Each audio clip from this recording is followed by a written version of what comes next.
दोस्तों, अगर बिजली का कनेक्शन टूट जाए तो ट्यूबलाइट ठीक होकर भी अंधेरा दूर नहीं कर सकती।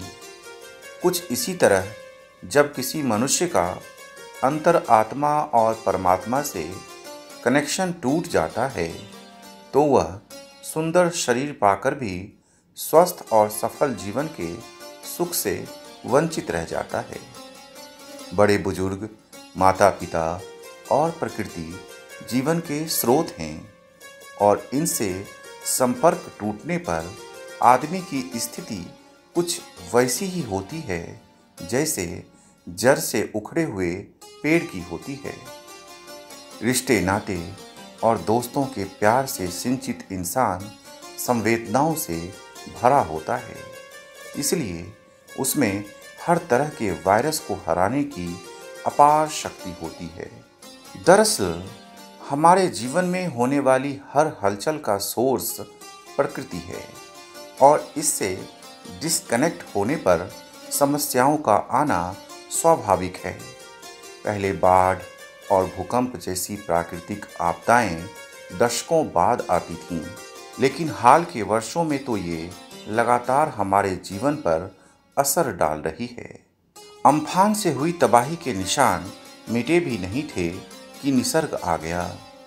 दिल्ली एनसीआर की धरती पिछले 60 दिनों में 12 बार कांप चुकी है। जिस तरह bird flu, swine flu, dengue और इबोला के बाद अब कोरोना जैसे महारोग ने मनुष्य के अनियंत्रित विकास को नियंत्रित करने की कोशिश की है, उससे हमें सबक सीखने की ज़रूरत है। पृथ्वी पर सिर्फ इंसानों का ही हक नहीं है, पेड़ पौधे, जल वायु, जीव जंतु, कीटाणु विषाणु का भी इस पर अधिकार है। जानवरों, वनस्पतियों और फसलों की करीब 80 लाख प्रजातियां खत्म हो चुकी हैं और 10 लाख खत्म होने वाली हैं। प्रकृति और मनुष्य के बीच इस असंतुलन को ठीक करना होगा। सह अस्तित्व के सूत्र को अपनाकर ही हम कोरोना जैसे अदृश्य वायरस को मात दे पाएंगे।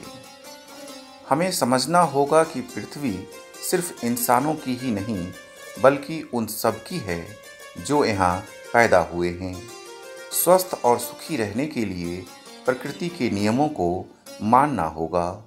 माता पिता, भाई बहन, सगे संबंधियों से प्यार, स्नेह और सम्मान का भाव बनाए रखिए।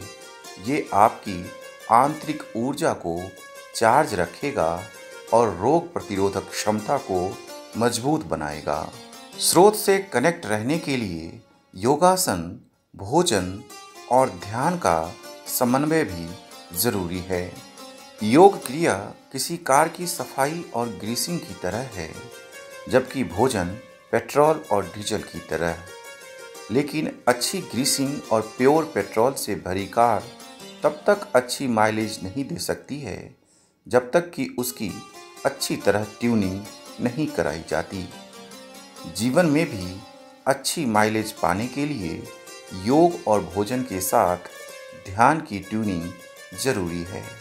गाइडेड मेडिटेशन और हीलिंग के जरिए आप भी बॉडी, माइंड और सोल की फाइन ट्यूनिंग कर जीवन में कामयाब हो सकते हैं। आपके परिवार के स्वस्थ और सुंदर जीवन की कामना के साथ मैं अद्वैत आपकी अनंत ऊर्जा को प्रणाम करता हूँ। जय हिंद, जय सनातन।